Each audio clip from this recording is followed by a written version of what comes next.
Hi, and welcome to Gardening with DC. In today's seed series video, we're going to have a quick look at edible plants. Now, to start off with, I just want to try and divide them up into easy to understand groups. So for this, I'm going to sort of bracket things into three areas, and hopefully these will be things that make sense to use. So in terms of our edible plants, we can probably think of them in the following groups: vegetables, fruits, and what I'm going to call culinary herbs. Now, within that vegetable group, I really sort of want to emphasize salad leaves in terms of getting underway. Fruits, if we're getting underway, I'm going to suggest sort of just turning a slight blind eye to fruits to begin with, but certainly let's have a look at culinary herbs as well. The reason that I'm saying all of this is with fruits, it's all about flowering and setting of fruit as well. And so there's a few more processes going on there for the plant and for us than, say, growing some salad leaves, for example, where we're just growing a leaf. So a bit less going on, so a good place to start. And likewise with the culinary herbs as well, where effectively we're just trying to grow a bit of foliage. So a bit less going on. So we're probably going to have a bit more focus on these two here, and certainly a lot less focus here on fruits, at least to get underway. So vegetables, salad leaves, fruits, no, culinary herbs, yes. Now, irrespective of those, what we're going to do is we are going to have 5 principal inputs. Input 1, most obviously, really, soil. Really important to have terrific soil. If you haven't seen my video on potting mixes and soils, have a quick look on that. But we want to have a really good soil. If you're going to be siting your vegetable patch in your garden and there's already been some stuff growing in there, just have a look at the soil first. Does it need to be improved? If it does, make sure you get some manure and some compost in there to begin with, and just give that soil a chance to really sort of react and improve before you then put in some crops in. If you're going to be growing some stuff, let's say for example in a trough planter on your balcony, try not to scrimp on the potting mix or the soil that you put in there, because of course it's an obvious thing to say, but the output is dependent upon the input. So if your inputs are all rubbish, the output's probably going to be rubbish as well. So soil is first one. Secondly, sunlight. For pretty much all of these plants, they want as much sunlight as possible. So try to be generous with them. The sunniest spot in the garden or the sunniest spot in the balcony. If you're able to site your location for growing your plants in that sunniest spot, that would be terrific. Definitely don't think that you're going to have success if you're putting your plants in sort of a darkened, shaded corner. You're unlikely to be rewarded in that instance. So try and maximize that sunlight as much as possible. So what have we got? So we've got soil, we've got sunlight. Next up, water. Really important to try and water fairly regularly and deeply. So when I say watering, we're watering principally at the base of the plant, and we really want to get that water down to the roots of the plant. Flicking a bit of water over the leaves isn't really going to cut it, and in fact with some plants is actually going to be detrimental, because in our humid conditions that we have in Sydney, you're going to encourage fungal disease and things like that. So really important to try and think about watering at the base of the plant. Water needs to go in the soil rather than on the plant. And as I say, putting it on the plant can in fact be detrimental as well in some instances.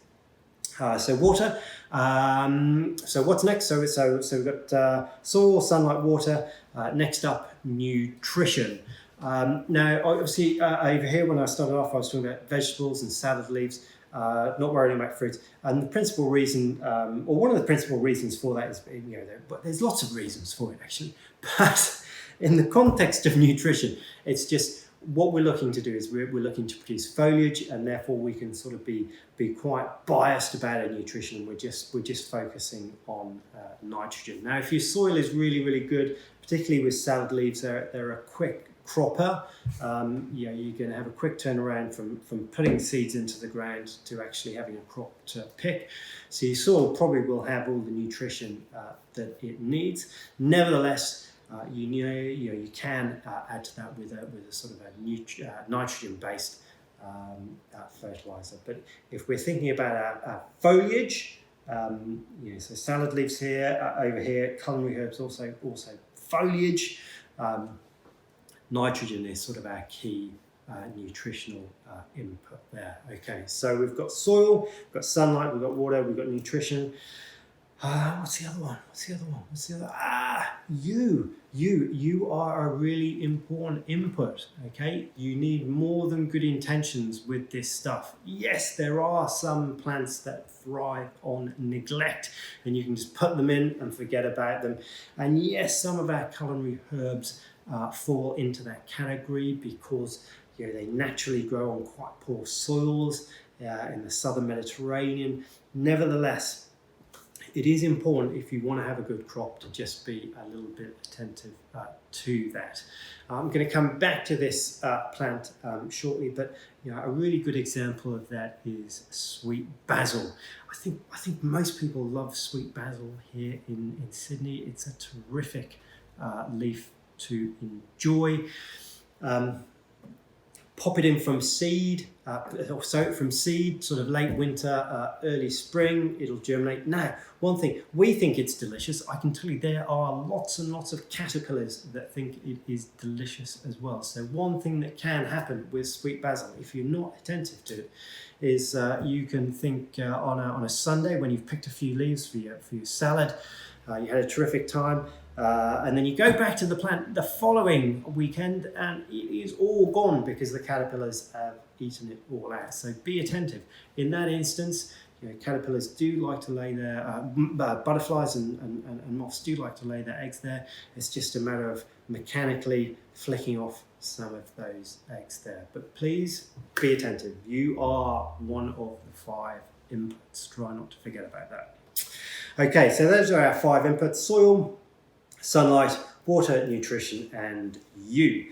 Now, I just want to touch on a couple of terms that are quite important here, particularly, for example, with our vegetables and also some of our culinary herbs. Now, terms that you might have heard and thought, I don't know, what do they mean? Are annuals and perennials. So let's just try to demystify and explain what those terms mean.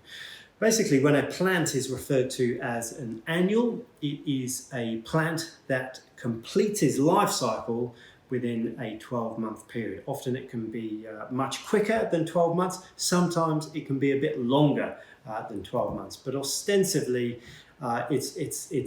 it falls somewhere in between those sort of 2 markers. And what I mean by that, and I'm going to use the sweet basil as an example of this, is let's say we've sown some seed late winter.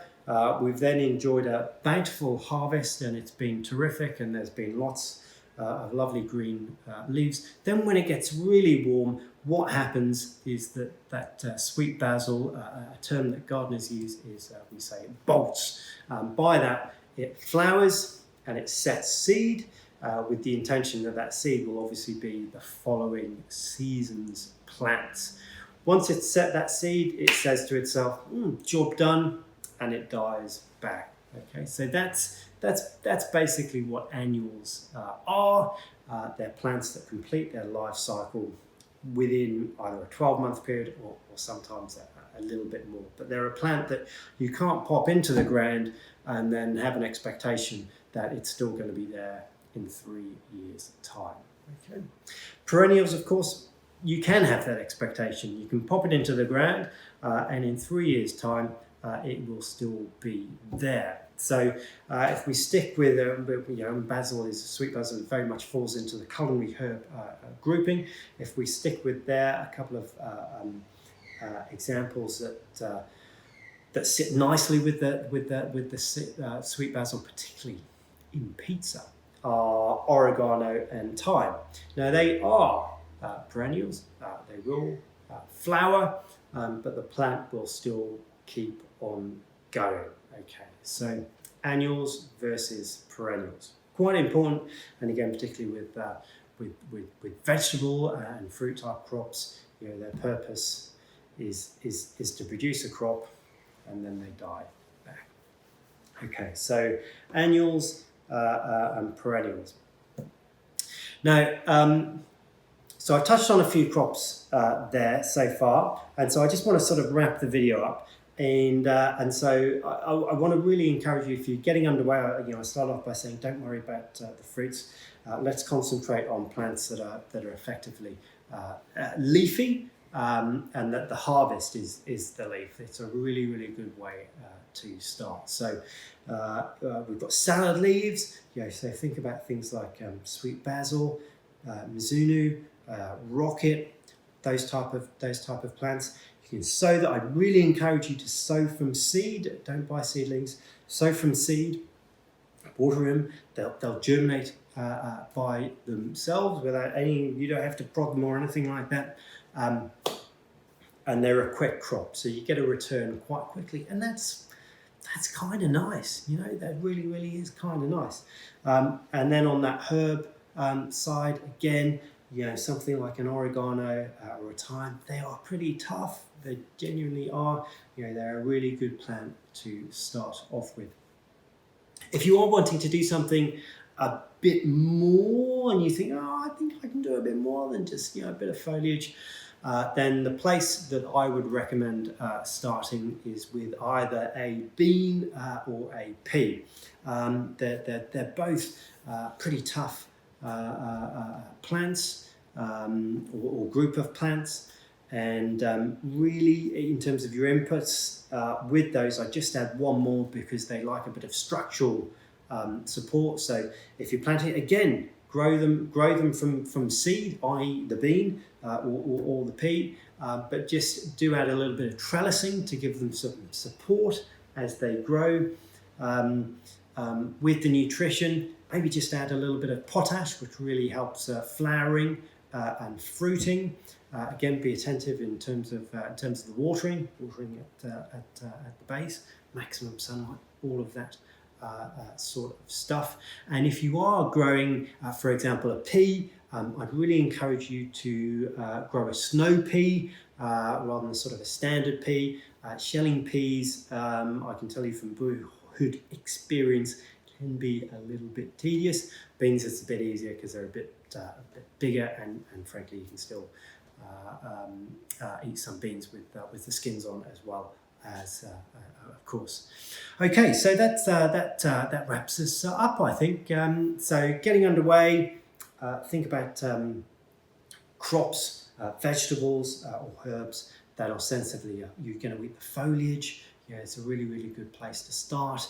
Don't worry about fruits, just a bit point. They can be a bit more complicated. Or if you do want to have a look at those, have a look at my seed series video on tomatoes and cucumbers, which of course are in fact fruits. And culinary herbs is that other one. Anyway, get out there, give it a go, and enjoy it.